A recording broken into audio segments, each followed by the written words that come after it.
नमस्कार, मैं राहुल कोटियाल। हफ्ते भर की छुई बात और फसक समेटे हम एक बार फिर से हाजिर हैं अपने साप्ताहिक कार्यक्रम के साथ जिसका नाम है एक्स्ट्रा कवर। खबरों के लिहाज से बीता हफ्ता उत्तराखंड के लिए खूब लोडेड रहा। छुई बातों का ऐसा झमड़ाट लगा रहा कि फसकबाजी के नए ठिकानों यानी सोशल मीडिया प्लेटफॉर्म्स पर खूब रौनक रही। इस हफ्ते निकाय चुनाव भी हुए और उनके परिणाम भी आए तो सभी छुयाल द्वी उंगल की गिच्ची और जीभ डेढ़ हाथ की वाले मोड में रहे। फिर इसी हफ्ते अपना उत्तराखंड आजाद भारत का पहला राज्य भी बन गया जहां यूसीसी यानी समान नागरिक संहिता लागू कर दी गई। इसके साथ ही जल्द शुरू होने वाले राष्ट्रीय खेलों की मेजबानी के चलते भी प्रदेश की चर्चा खूब होती रही। इन सभी मुद्दों पर विस्तार से बात करेंगे, लेकिन आज के एक्स्ट्रा कवर की शुरुआत उस घटनाक्रम से करना जरूरी है जो बीते 2 दिनों से यहाँ चल रहा है। वो घटनाक्रम जिसने उत्तराखंड की छवि किसी ऐसे राज्य जैसी बना दी है जहां कानून व्यवस्था बाहुबलियों के आंगन में पूंछ हिलाती नजर आती है और अराजकता ही जहां शासन चलाने की धुरी बन चुकी होती है। लचर कानून व्यवस्था वाले प्रदेशों में जिस तरह से बाहुबली होना ही नेता बनने की प्रमुख योग्यता हुआ करता है, ठीक उसी तर्ज पर अपने उत्तराखंड के कुछ नेता भी चल निकले हैं और निर्लज्जता की सारी हदें पार कर चुके हैं। नंग बड़ा परमात्मा से वाली कहावत को चरितार्थ करते हुए ये नेता इस प्रतिस्पर्धा में लगे हैं कि किसकी नंगई ज्यादा है और कौन बदतमीज शिरोमणि होने का असल हकदार है। सोशल मीडिया पर एक दूसरे को भद्दी गालियां देने से शुरू हुई इन सो कॉल्ड माननीयों की लड़ाई सड़क पर हुड़दंगी करने से होते हुए अब हथियार लहराने और गोलियां दागने तक जा पहुंची है। इन कथित माननीयों का नाम है कुंवर प्रणव सिंह चैंपियन और उमेश कुमार।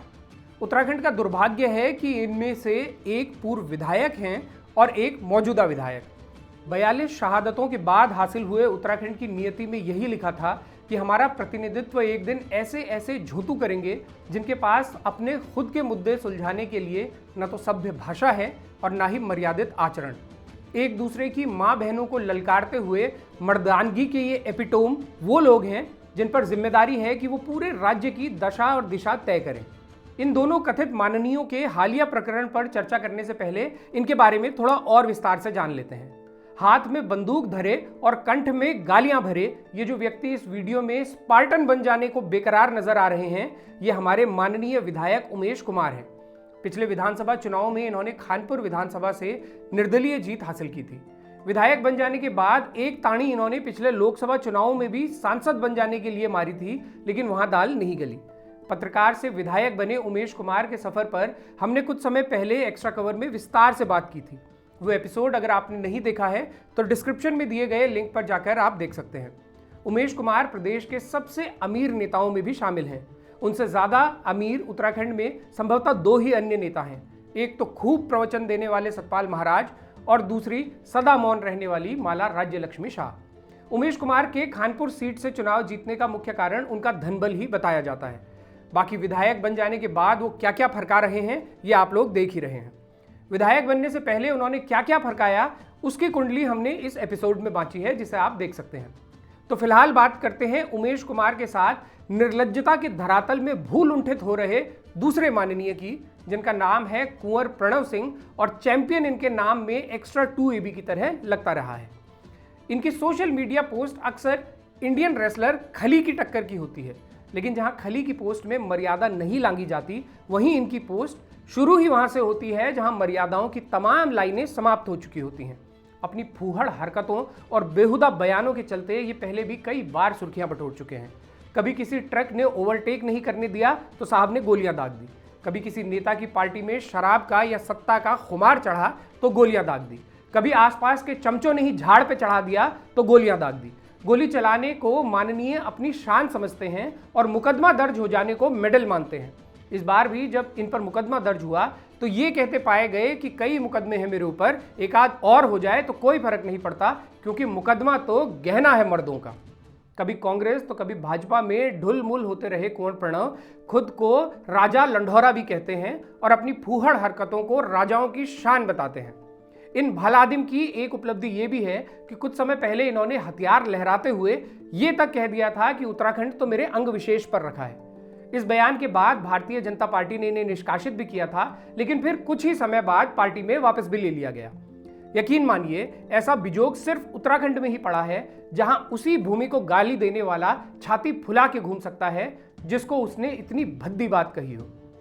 जरा कल्पना कीजिए कि कोई नेता जो कई बार विधायक या सांसद रहा हो, अगर इसी तरह की बात देश के लिए कहता कि भारत मेरे अंग विशेष पर रखा है, तो क्या उसे इतनी आसानी से माफ कर दिया जाता? क्या कोई भी राष्ट्रीय दल उसे ऐसी हरकत के बाद भी अपने दल का हिस्सा बने रहने देता या वापस बना लेता? लेकिन उत्तराखंड की किस्मत ऐसी बांझा पड़ी है कि यहाँ प्रदेश का ऐसा खुलेआम अपमान करने वालों को तथाकथित अनुशासित पार्टी कुछ दिनों निष्कासित करने के बाद वापस अपने में समा लेती है, और नतीजा ये होता है कि वही आदमी मुख्यमंत्री के पोस्टरों से पटी गाड़ी में सवार होकर निकलता है और एक विधायक के कार्यालय में पहुंचकर अपने कंठ से गालियां और बंदूक से गोलियों की झड़ी लगा देता है। बड़े शरीर पर छोटी बनियान पहनकर उससे भी छोटी और हल्की बातें करना इन माननीय की यूएसपी है, जिस पर कई लोग बलिहारी जाते हैं। अपनी हालिया निर्लज्जता के वीडियो इन्होंने खुद ही अपने सोशल मीडिया हैंडल पर भी शेयर किए, जिन पर आए कमेंट देखकर आप अंदाजा लगा लीजिए कि यथा राजा तथा प्रजा की कहावत कितनी सटीक है। वरिष्ठ पत्रकार विकास बहुगुणा ने इस प्रकरण पर एक सटीक टिप्पणी की है, जिसमें उन्होंने लिखा है, गणतंत्र का ये वीडियो गणतंत्र दिवस पर आया। एक तरफ संविधान का जश्न था, दूसरी तरफ उसी संविधान की धज्जियां उड़ाई जा रही थी। ऐसा करने वाले वही लोग थे जिन्होंने जनप्रतिनिधि बनते वक्त कहा होगा कि मैं भारत के संविधान के प्रति सच्ची श्रद्धा और निष्ठा रखूंगा। लेकिन ये सिर्फ दो नेताओं की रंजिश का मामला नहीं है। कहावत है कि मिट्टी जैसी फसल वैसी। इन लोगों को जो जन अपना प्रतिनिधि बना रहा है, उसकी प्रकृति भी काफी हद तक ऐसी ही है। जहां उसे धिक्कार कहना चाहिए, वहां वो जय जयकार करता है। इन दोनों हस्तियों ने फेसबुक पेज पर अपनी कथित वीरता के जो वीडियो लगाए हैं, उनके नीचे आती टिप्पणियां देख लीजिए। हमारे करीब आधे सांसदों पर आपराधिक मुकदमे दर्ज हैं। दूसरी तरफ चुनाव में खड़े ईमानदार लोग अपनी जमानत तक नहीं बचा पाते। ऐसे में कल रुड़की में जो हुआ, उस पर अचरज कैसा? उमेश कुमार और प्रणव चैंपियन ने जो किया, वो एक समाज के तौर पर हमारी सड़न की भी चुगली करता है। ये बात 100% सही है कि इस तरह के लोगों का विधायक चुना जाना हमारी सामूहिक सड़न का प्रतीक है, और उससे भी ज्यादा बुरा है ऐसे लोगों का लगातार प्रासंगिक बने रहना और उनमें यह आत्मविश्वास होना कि हालिया प्रकरण उन्हें अपने अपने समर्थकों के बीच और मजबूत ही करेगा।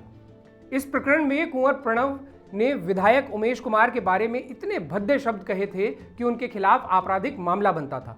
लेकिन विधायक उमेश कुमार ने खुद कानून व्यवस्था पर भरोसा नहीं रखा और वो कुंवर प्रणव के निवास पर दबंगई करते और गाली गलौज करते हुए पहुंच गए।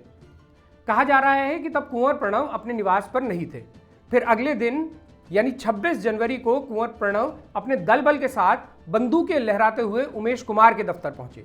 सीना चौड़ा करके मां बहन की गालियां देते रहे और फिर वहां कई राउंड गोलियां चलाकर और वहां मौजूद लोगों से हाथापाई कर लौट आए।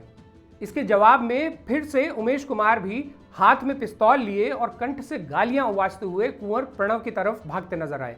ये सब कुछ बाकायदा शूट किया गया और इसकी वीडियो सोशल मीडिया पर खूब फैलाई गई, ताकि उनके समर्थक यकीन कर सकें कि उन्होंने कितने काबिल लोगों को चुना है। इसे अब आप लोग उत्तराखंड की राजनीति की नई बॉटम लाइन भी मान लीजिए, जहां गालीबाज विधायक, गोलीबाज नेता और बदतमीजी के सर्वोच्च शिखर को फतेह कर लेने वाले मंत्री मिलेंगे, और उनकी ऐसी हरकतों पर तालियां बजाने वाली एक भीड़ जो उन्हें लगातार विश्वास दिलाती रहेगी कि वो जो भी कर रहे हैं वही सही है। हालांकि इस बार उत्तराखंड पुलिस ने यह जरूर किया कि इन दोनों नेताओं को गिरफ्तार किया गया और कुंवर प्रणव को न्यायिक हिरासत में भेज दिया गया है, जबकि उमेश कुमार को जमानत पर छोड़ा गया है। लेकिन पहले के तमाम मुकदमों की तरह ही ये तय है कि दोनों ही माननीय जल्द ही इन मुकदमों को गहनों की तरह अपने चरित्र पर सुसज्जित कर जनता के बीच में होंगे। सोचना उत्तराखंड के लोगों को है कि इनकी स्वीकार्यता जनता के बीच कैसी होनी चाहिए। ऐसे नेताओं को आओ राजा हम ढोएंगे पालकी कहते हुए सर आंखों पर बिठाए रखने का ही परिणाम है कि ऋषिकेश नगर निगम में भाजपा की जीत के बाद जो जश्न मनाया गया, उसमें पहाड़ियों को मां बहन की गालियां देना भी शामिल था। जब हमारे नेता ही ऐसी भाषा में बात करने को अपनी उपलब्धि मानेंगे, तो उनके छर्रे तो जुबानी जंग में और भी ज्यादा तिड़केंगे ही। निकाय चुनावों की बात चली है, तो अब एक नजर इन चुनाव नतीजों पर भी डालते हैं।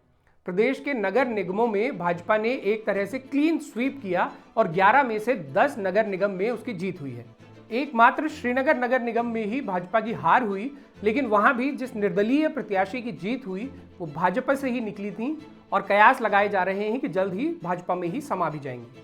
ऊपरी तौर पर देखें तो ये चुनाव नतीजे भाजपा के लिए अच्छे नजर आते हैं, लेकिन बिटवीन द लाइंस देखेंगे तो समझ आता है कि इन नतीजों के बाद प्रदेश में भाजपा अब वैसी निश्चिंत नहीं रह सकती जैसी पिछले एक दशक से रहती आई है। भाजपा की हालिया जीत में सबसे बड़ा फैक्टर ये भी रहा कि मुख्य विपक्षी दल यानी कांग्रेस अब इस तरह के नेपथ्य में जा चुका है कि एक राजनीतिक दल के रूप में भाजपा को उससे कहीं कोई खतरा महसूस नहीं होता।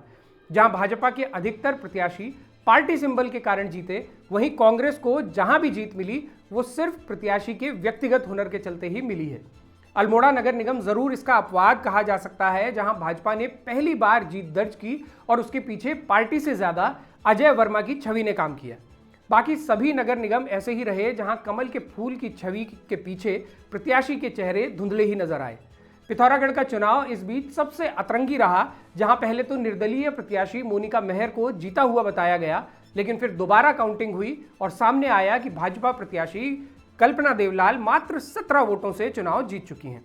ये सीट आसानी से कांग्रेस को मिल सकती थी, लेकिन उनकी आपसी कुकरगत में भाजपा सीट ले उड़ी।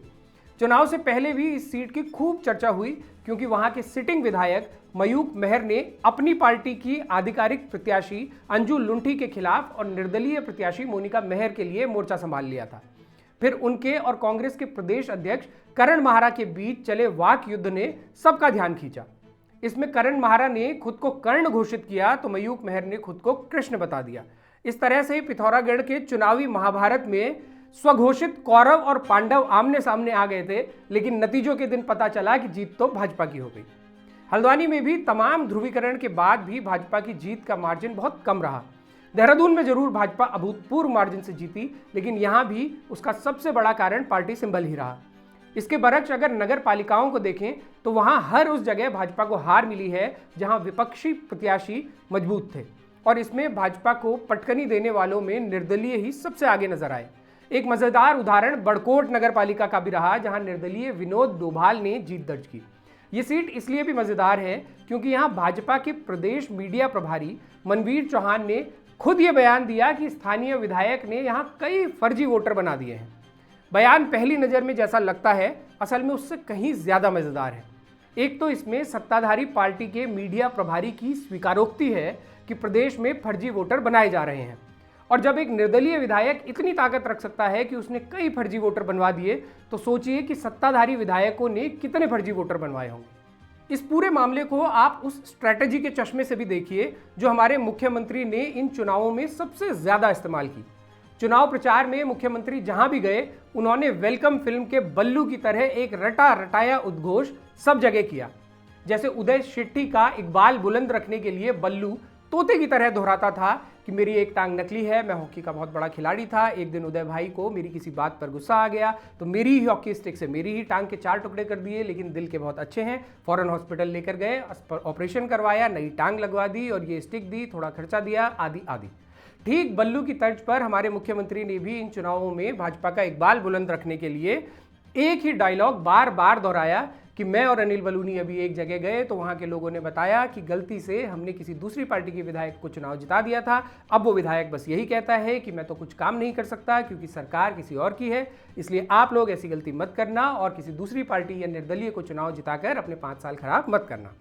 ऋषिकेश से पिथौरागढ़ और तमाम अन्य जगहों पर मुख्यमंत्री ने इसी जुमले को अपना मुख्य हथियार बनाए रखा था, लेकिन उन्हीं के मीडिया प्रभारी बड़कोट के बारे में कह रहे हैं कि वहां निर्दलीय विधायक की इतनी चल रही है कि वो पूरे तंत्र को अपने हिसाब से चलाते हुए फर्जी वोटर बनवा रहा है। बल्कि बड़कोट के बारे में तो ये भी कहा गया कि वहां वोटरों की संख्या नगर पालिका की कुल जनसंख्या से भी ज्यादा हो चुकी है। ये सिर्फ चुनाव आयोग पर ही सवाल नहीं, बल्कि धामी सरकार के पूरे तंत्र पर गंभीर सवाल है कि उनके शासन में इतना बड़ा ब्लंडर हो जाता है और सरकार निचंत पड़ी रहती है। फर्जी वोटरों का नाम जोड़ा जाना और असली वोटरों का नाम गायब हो जाना इन चुनावों में एक बड़ा मुद्दा बना। लगभग हर निकाय में ऐसी शिकायतें सामने आई जहां सैकड़ों वोटरों के नाम वोटर लिस्ट से गायब पाए गए। चुनाव आयोग पर सवाल इसलिए भी उठते हैं क्योंकि बड़कोट जैसी कुछ जगहों पर उन लोगों को भी वोट नहीं करने दिया गया जिनके पास वोटर कार्ड भी था और वोटर लिस्ट में उनका नाम भी, लेकिन वो आधार कार्ड साथ में नहीं लाए थे। दूसरी तरफ कई जगह ऐसा भी हुआ जहां वोटर से कोई पहचान पत्र तक नहीं मांगा गया। मैंने खुद जिस पोलिंग स्टेशन पर वोट दिया वहां किसी ने भी कोई पहचान पत्र नहीं मांगा, सिर्फ वोटर लिस्ट का क्रमांक दिखाकर लोग वोट कर रहे थे। ऐसे में कैसे माना जा सकता है कि फर्जी मतदान नहीं हुआ होगा, क्योंकि प्रत्याशियों के पास पूरी वोटर लिस्ट होती है। साथ ही छोटे चुनावों में मोहल्ले के पार्टी कार्यकर्ताओं को यह भी मालूम होता है कि ऐसे कौन से लोग हैं जिनका नाम तो वोटर लिस्ट में है लेकिन वोटिंग वाले दिन वो अपने शहर या अपने घर पर नहीं है। और जब कोई भी पहचान पत्र नहीं देखा जा रहा तो ऐसे लोगों का वोट कोई भी आए और डालकर चल दे। इस तरह की तमाम गड़बड़ियों के आरोप इस पूरी चुनावी प्रक्रिया में लगभग हर जगह सामने आए। बहरहाल वापस लौटते हैं उसी बिंदु पर कि इन चुनाव परिणामों से भाजपा की घबराहट क्यों बढ़ने लगी है। भाजपा के कई दिग्गज नेताओं के गढ़ में भाजपा को करारी हार मिली है। मंत्री धन सिंह रावत के गढ़ में भाजपा की हार हुई है। नई टिहरी में जहां किशोर उपाध्याय, दिनेश धनई, धन सिंह नेगी और विजय पंवार जैसे विधायक और मंत्री जोर लगाए हुए थे, वहां भी एक निर्दलीय मोहन सिंह रावत ने बड़ी जीत दर्ज की है। देवप्रयाग नगर पालिका में तिकड़म लगाकर चुनाव से पहले ही अध्यक्ष घोषित हो चुका था, क्योंकि भाजपा के अलावा सभी प्रत्याशियों ने यहां अपना अपना नाम वापस ले लिया था। लेकिन देवप्रयाग में पार्षद के चुनाव जब हुए तो कमाल देखिए कि सभी वार्डों में निर्दलीय ही चुनाव जीत कर आए। बद्रीनाथ और केदारनाथ क्षेत्र में भी भाजपा पुइया ही साबित हुई, यानी जहां कहीं भी विपक्ष थोड़ा भी मजबूत था, भाजपा वहां चरमराती हुई नजर आई। और ये स्थिति तब है जब विपक्ष पूरी तरह से असंगठित था, यानी निर्दलीय लोगों पर जनता ने खूब विश्वास दिखाया और जहां भी संभावनाएं बनी, कांग्रेस भाजपा को छोड़ निर्दलीय प्रत्याशियों को भरपूर समर्थन दिया। ऋषिकेश का चुनाव तो विशेष तौर से महत्वपूर्ण रहा, जहां भाजपा भले ही धो-धो करके जीत तो गई, लेकिन निक्कर और टी शर्ट पहन के आया साइकिल लोन टाइप की जो टक्कर निर्दलीय मास्टर जी ने भाजपा को दी, उससे भाजपा के घुंडे घाम लगते लगते बचे हैं। इसके साथ ही ऋषिकेश के नतीजों ने वैकल्पिक राजनीति की संभावनाओं पर भी मुहर लगा दी है।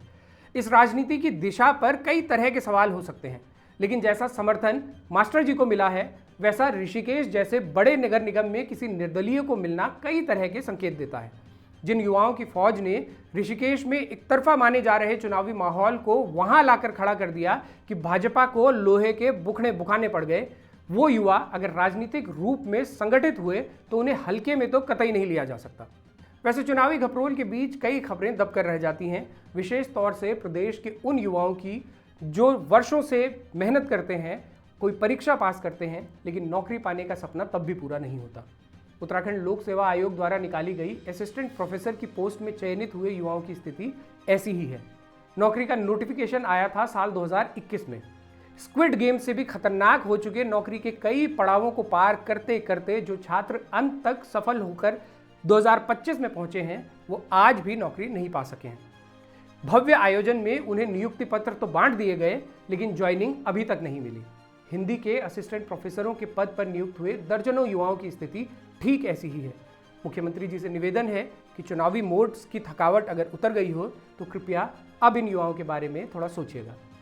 तो ये था इस हफ्ते का एक्स्ट्रा कवर। आपको ये कार्यक्रम पसंद आया हो तो इसे शेयर ज़रूर कीजिएगा और इसके साथ ही बारामासा को मजबूत करने के लिए चैनल की पेड मेंबरशिप या सुपर थैंक्स का बटन दबाकर हमें सहयोग कीजिएगा। अपने सुझाव, प्रतिक्रिया या एक्स्ट्रा कवर से निकलती कोई खबर अगर आप हम तक पहुंचाना चाहते हैं तो इस मेल आईडी पर लिख भेजिए। अगले हफ्ते फिर से होगी मुलाकात, तब तक के लिए सिमनिया, पहला नमस्कार।